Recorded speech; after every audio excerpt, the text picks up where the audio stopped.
When my mother looked me dead in the eyes at the reading of her will and said, "You're worthless, just like your father," I thought that was the worst moment of my life. I was wrong. The worst moment came 3 days later when I discovered my father had been worth more than my mother ever knew, and he'd let her destroy his reputation to protect her pride. My name is Dalton Reeves. I'm 42 years old, and I restore furniture in a shop in Queens that barely pays the rent.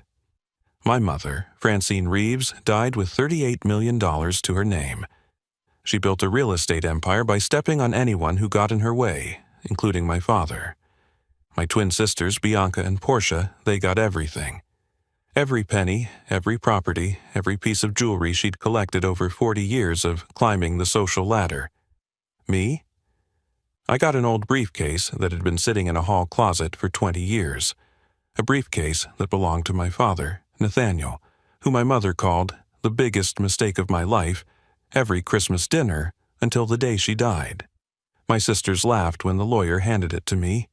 Portia actually took a photo for her Instagram, captioning it, "When Mom's will is more savage than her business deals." Bianca offered to buy me lunch afterward, since I'd clearly need the free meal now.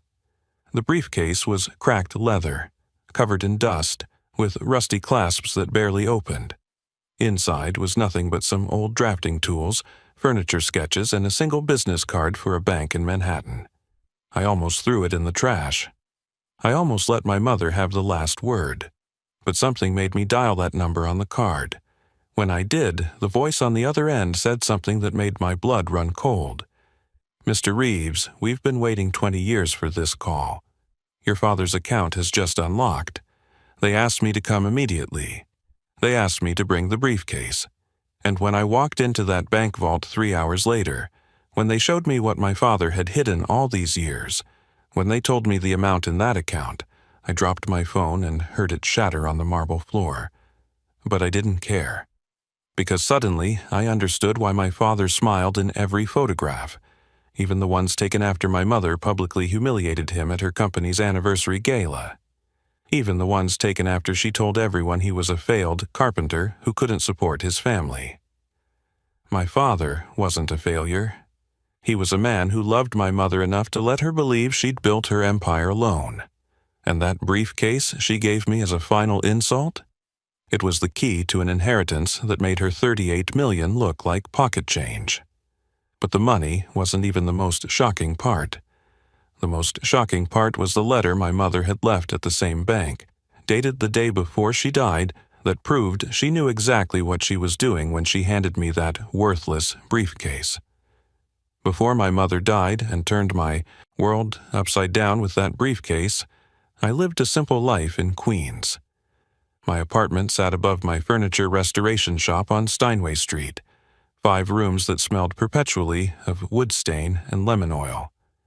Every morning, I'd wake up at 6, make coffee in the same mug my father gave me for my 18th birthday, and head downstairs to work on pieces that other people had thrown away. There was something honest about taking broken things and making them whole again. My father taught me that before he died 20 years ago, when I was just 22, and still believed family meant something. The shop wasn't much to look at from the outside. Dalton's Restoration, painted in simple black letters, on a sign I made myself. Inside, though, that was different. Every tool had its place, every piece of wood sorted by grain and age. I had customers who drove from Connecticut just to have me work on their antiques. Not because I advertised, but because word spreads when you do something right. I charged fair prices, paid my bills on time, and kept my head down. It wasn't the life my mother wanted for me, but it was mine. Francine Reeves had been a force of nature until the moment her heart stopped. 71 years old, and still closing million-dollar deals from her hospital bed the week before she died. She built Reeves Properties Limited from nothing, or so she told everyone who would listen. Started with one rundown building in Brooklyn in 1985 and turned it into an empire spanning 3 states. $38 million in assets by the time she died, not counting the properties she kept in holding companies and trusts. My mother had a story she loved to tell at parties. How she'd married my father young, had 3 children, and then discovered he was allergic to ambition. How she'd had to save our family from bankruptcy while he played with his saws and sanders in the garage. How she'd built everything we had while he built nothing but furniture nobody wanted. She'd tell this story while my sisters nodded along, their hands weighted down with jewelry bought with Mom's money, their designer shoes clicking approval on marble floors. Bianca and Portia, my twin sisters, were everything my mother wanted in children. They were sharp, ambitious, and ruthless in their own polished way. Both went to Yale on Mom's money. Both married investment bankers who worked for firms with names like 3-word puzzles. They lived in Manhattan penthouses where the monthly maintenance fee cost more than I made in 6 months. At family dinners, they'd talk about portfolio diversification and market volatility while I sat there with calluses on my hands and sawdust probably still in my hair. Dalton, the craftsman, Portia would call me, making it sound like a disease. Still playing with wood like Dad? Someone has to keep the tradition alive, I'd answer, and watch my mother's face tighten like she'd bitten into something sour. The truth was, I chose this life partly to honor my father and partly to spite my mother. Nathaniel Reeves had been a quiet man who worked with his hands and never raised his voice, not even when Mom was screaming about his latest failure. He'd taught me everything about wood, about joining pieces so perfectly you couldn't see the seam, about reading the grain like a map. He died in a hospital bed while Mom was at a property closing, told me with his last breath that the truth has been waiting for you to be ready. I never understood what he meant. Not until that briefcase. The day Mom died, I was refinishing a Victorian writing desk. My Uncle Roderick called, said she'd had a massive heart attack in her office. By the time I got to the hospital, she was already gone. Bianca and Portia were there, already on their phones with lawyers and accountants. The funeral was a who's who of New York real estate, everyone telling stories about Francine Reeves, the dealmaker, the pioneer, the woman who never backed down. At the reception, Uncle Roderick pulled me aside. He'd been my father's only brother, worked as an accountant for small businesses, never asked for anything from anyone. "Your mother never forgave your father for something," he said, nursing a whiskey. "Never said what, but Dalton, your dad wasn't who she made him out to be. Remember that when the will is read." I thought he was drunk. I thought he was just trying to make me feel better about the inheritance I knew I wouldn't get. My mother had been clear about her feelings for 20 years. I was the disappointing son who chose sawdust over stock options. But Roderick looked dead serious when he gripped my shoulder and said, "Your father was the smartest man I ever knew. He just loved your mother more than he loved being right." The law office of Jacobson and Associates occupied the 40th floor of a Manhattan high-rise, all glass and chrome and leather that probably cost more than my shop made in a year. I arrived 15 minutes early for the will reading, wearing my father's old watch and my only good suit. My sisters were already there, sitting in the conference room like queens holding court, their husbands flanking them like bodyguards in Armani. "Dalton, you came," Bianca said, as if my attendance was somehow surprising. "We were just discussing what to do with Mom's properties in Connecticut. Bradley knows a developer who could triple their value." Portia didn't even look up from her phone. "The estate in Westchester alone is worth $12 million. Can you imagine $12 million just sitting there?" Mr. Jacobson entered exactly at 10, carrying a leather folder that looked heavier than it was. He'd been Mom's lawyer for 30 years, had seen her through every acquisition, every lawsuit, every victory. His face looked like someone had asked him to perform an execution. "Let's begin," he said, adjusting his glasses. "The last will and testament of Francine Marie Reeves, executed 1 month before. Her passing." The first 10 minutes were exactly what everyone expected. Charitable donations to 3 universities, each one a place that had rejected my father's applications 40 years ago. I noticed that detail because I knew the stories. Then came the meat of it, the part my sisters had been waiting for. To my daughters, Bianca and Portia, I leave my entire estate, all properties, all accounts, all investments, to be divided equally. This includes Reeves Properties Limited, all holdings domestic and international, and all personal effects save one. My sisters exchanged satisfied glances. Portia's husband was already texting someone, probably his golf buddies, to brag about his wife's windfall. Bianca reached over and patted my hand with the kind of sympathy you'd show a dog at the vet. "Oh, Dalton," she said, her voice dripping with fake concern. "We'll make sure you're okay. Maybe we can hire you to restore some furniture for our houses. You do such quaint work." Mr. Jacobson cleared his throat. "There's more. To my son Dalton, I leave your father's briefcase from the hall closet. It has been in my possession for 20 years, untouched as he left it." The room went silent for a moment, then Portia actually laughed. A short, sharp sound, like breaking glass. "A briefcase? She left him Dad's old briefcase?" She turned to her husband. 20 years in that closet, and Mom saved it just to make a point. Classic Francine. Mr. Jacobson continued reading, his voice getting quieter. "May you finally understand that choosing his path leads nowhere. You're worthless, just like Nathaniel was. The briefcase is to be given to Dalton immediately, as the last lesson I can teach about the consequences of wasted potential." The words hung in the air like poison. Even my sisters looked uncomfortable now. Bianca's condescending pat turned into an awkward squeeze. "At least it's genuine leather," she offered weakly. "You could restore it, sell it for a few $100s. Mr. Jacobson left the room and returned with the briefcase. Brown leather, cracked with age, brass corners turned green with oxidation. It looked exactly like something you'd find in a thrift store for $20. He handed it to me with an expression I couldn't read, something between pity and discomfort. "There are some papers to sign," he said to my sisters. "Dalton, you're free to go." I stood up, holding that briefcase like it weighed 1,000 pounds. The valets in the parking garage watched me walk past carrying my entire inheritance while my sisters stayed upstairs to divide $38 million. One of them, a kid, maybe 20 years old, actually asked if I needed help carrying it to my truck. I almost laughed at the absurdity. Back in my workshop, I set the briefcase on my workbench and just stared at it for an hour. This was my mother's final insult, her last chance to tell me I was nothing. Even from beyond the grave, she needed me to know that choosing to be like my father was the wrong choice. I opened the clasps slowly, expecting nothing, finding exactly what I thought I would. Inside were Dad's old drafting tools, the ones he used to sketch furniture designs at our kitchen table.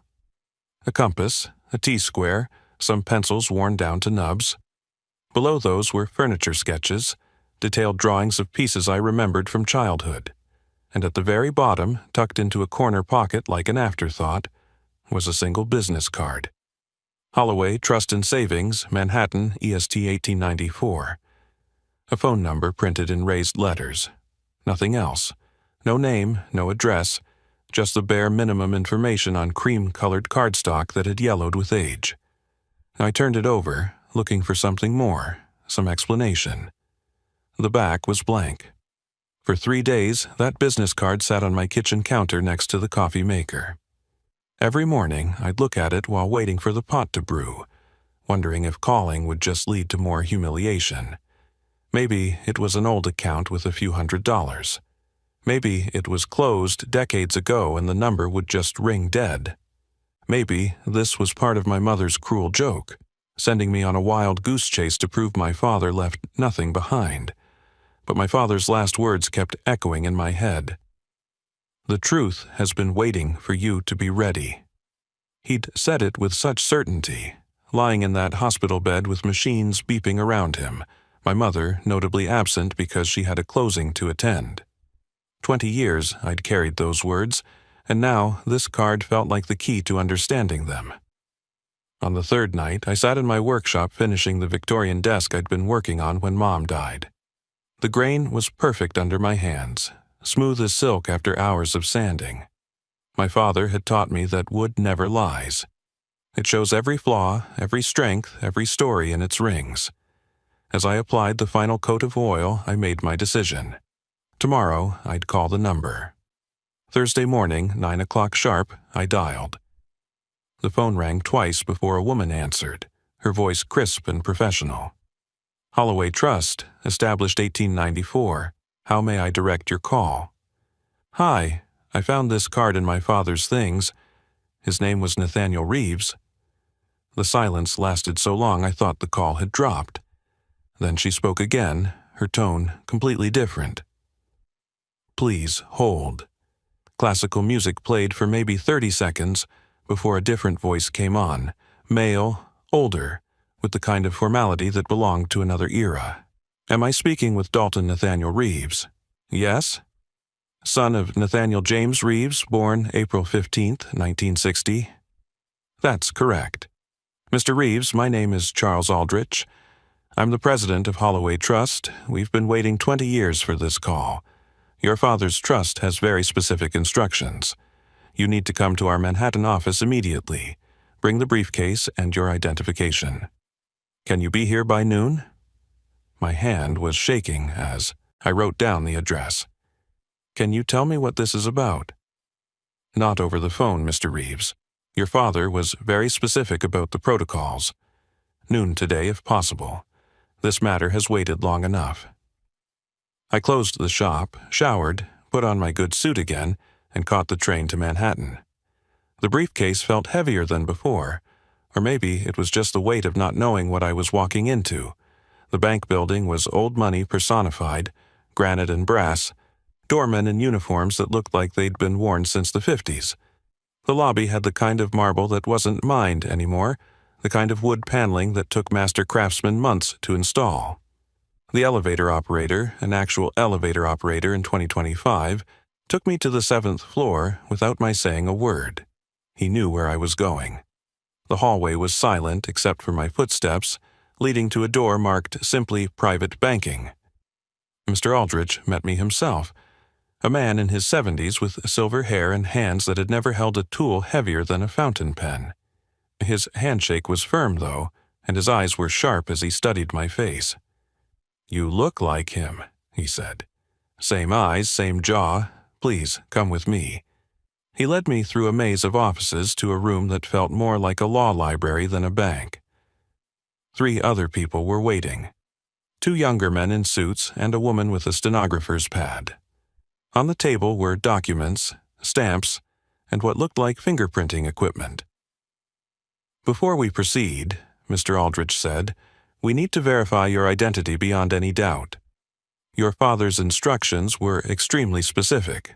Blood test for DNA, fingerprints, and 3 forms of photo identification. Blood test for a bank account? Mr. Reeves, this is not just a bank account. Your father established this trust with conditions that may seem excessive, but I assure you, once you understand the contents, you'll appreciate his caution. The next hour was surreal. A nurse appeared to draw blood. My fingerprints were taken both digitally and with ink. 3 different notaries verified my identity and witnessed my signatures.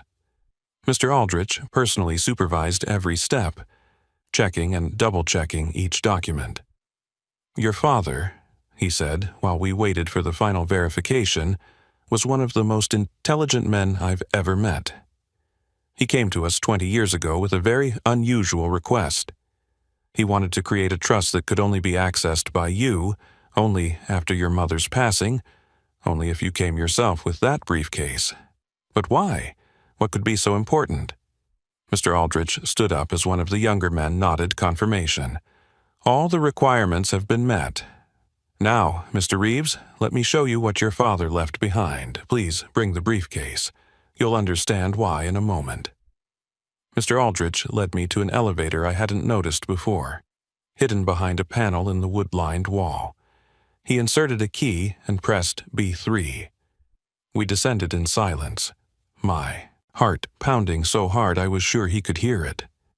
The briefcase handle was slick with sweat from my palm.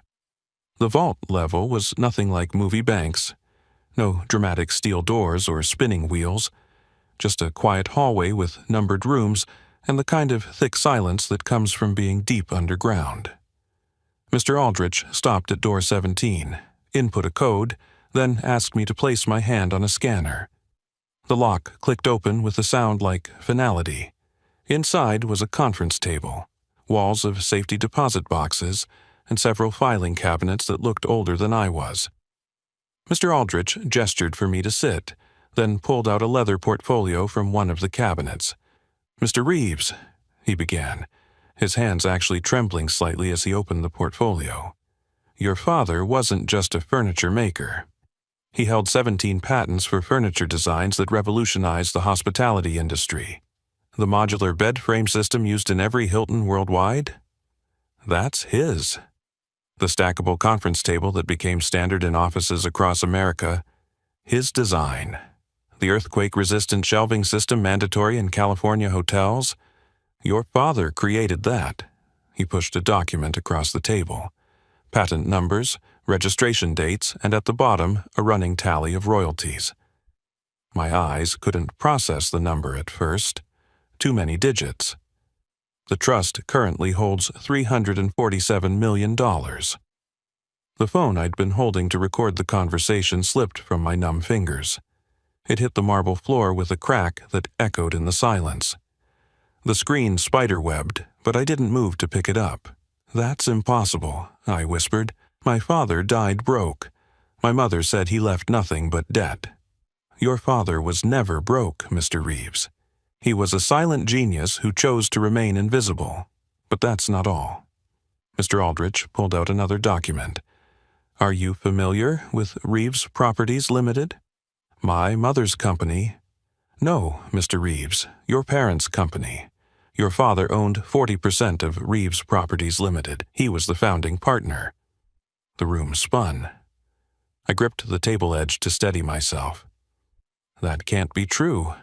Mom built that company herself. She told everyone how she started with nothing. She started with your father's identification of undervalued properties, his architectural assessments, his renovation designs. Every major acquisition Reeves Properties made in its first 10 years was based on your father's analysis. He was the one who recognized the potential in that first Brooklyn building. He designed every renovation for the first 15 properties. Your mother was the face, the negotiator, the one who handled the banks and buyers. But your father was the foundation." Mr. Aldrich pulled out box after box of documents, contracts with both my parents' signatures, architectural drawings in my father's distinctive hand, property assessments typed on his old typewriter, the one with the sticky E key. "He never sold his shares," Mr. Aldrich continued, "never touched the dividends. Everything has been accumulating in this trust for 20 years. With the company's current valuation, your 40% is worth approximately $200 million. I couldn't breathe. The numbers were impossible, the reality too large to fit in my head. Then Mr. Aldrich placed a manila envelope in front of me. "Your father left letters, one for each year he knew he'd miss. This one is marked, 'Open first.'" My hands shook as I opened it. My father's handwriting, careful and precise. "Dalton, your mother needed to believe she built everything alone. It was the only way she could feel strong after her father told her women couldn't succeed in business. I gave her that gift, my silence, my reputation, everything, because I loved her. She was brilliant, fearless, and deserved to be seen as the success she was. But I couldn't let her take your inheritance. The world told her story. This trust tells mine. The workshop keys are in the briefcase's hidden compartment. Press the brass corners simultaneously. It was never sold. It's maintained, waiting. Your great-grandfather's tools are still there. Build something beautiful. Love, Dad." I found the hidden compartment exactly where he described. Inside were keys and another envelope, this one in my mother's handwriting, dated the day before she died. Mr. Aldrich looked surprised. "She came here," he said quietly, "the day before she passed. She insisted on leaving something in your father's trust file." I opened my mother's letter with trembling fingers. I know what you'll find. I know what Nathaniel did. I spent 40 years hating him for loving me enough to let me hate him. The briefcase wasn't an insult, Dalton. It was the only apology I could manage. Don't forgive me. Just be better than we were. Build something beautiful, like your father always said. Mom. I sat in that vault for another hour, reading through my father's letters. 20 years of birthday wishes, 20 years of advice about wood grain and life choices, 20 years of a dead man's love carefully preserved in sealed envelopes. Mr. Aldrich had his secretary bring me water and tissues, though I didn't realize I was crying until she handed them to me. The next morning, I called my sisters. The briefcase had some information about Dad's estate. Can you meet me at his old workshop tomorrow? Bring your husbands. Portia laughed. That same sharp sound from the will reading. What estate? What workshop? Mom said he died with nothing but debt and she sold his workspace 20 years ago to cover it. Just come. 2 o'clock. I'll text you the address. The workshop was in Long Island City, in an industrial area that had resisted gentrification. From the outside, it looked abandoned. The windows were soaped over. The sign reading NR Custom Furniture was faded to near invisibility. But when I used the keys from the briefcase, when those locks turned over smooth as butter, I walked into a perfectly preserved piece of my father's life. The space was massive. 10,000 square feet of machinery and workbenches and tools. Everything was covered in cloth, but underneath, the equipment was pristine. A note on the main bench explained that Mr. Aldrich had arranged for monthly maintenance for 2 decades, paid from the trust. The electricity hummed on when I flipped the switches. The ventilation system kicked in and suddenly I could smell it again. Sawdust and lemon oil, the scent of my childhood. My sisters arrived in separate Mercedes, their heels clicking on the concrete as they approached. Their husbands looked like they'd rather be anywhere else. When I rolled up the main door and revealed the workshop, Bianca actually gasped. "This isn't possible," she whispered, walking in slowly. "Mom said she sold this to pay Dad's debts." I pulled the tarps off the walls, revealing framed patents, photographs, and letters of appreciation. There was Dad shaking hands with a president. Dad standing next to a bed in what was clearly the White House. Dad with the CEO of Hilton, both of them grinning over a contract. Dad at Buckingham Palace, measuring a doorway while Prince Philip watched. Dad designed furniture for 12 presidential administrations, I explained, watching Portia's face cycle through confusion, disbelief, and something like grief. Every piece signed NR in hotels from New York to Tokyo. That's Nathaniel Reeves. He held 17 patents that changed the furniture industry. Mom knew. She knew the whole time. Bianca was crying now, mascara running in black streams. Why didn't he fight back? When Mom humiliated him at her company anniversary, when she told everyone he was a failure, why didn't he say anything? Because he loved her more than he loved being right. I led them to a corner of the workshop, where 3 chairs sat covered in white sheets.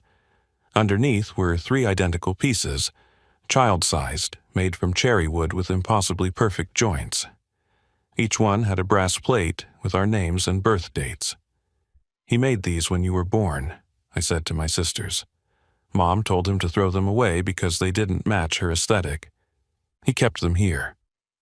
Portia picked up her chair like it was made of spun glass. For the first time since we were children, I saw her without her armor of sarcasm and superiority. "It's beautiful," she whispered. "It's so beautiful." We sat in that workshop for hours. I told them about the trust, about the patents, about Dad's 40% of Mom's company.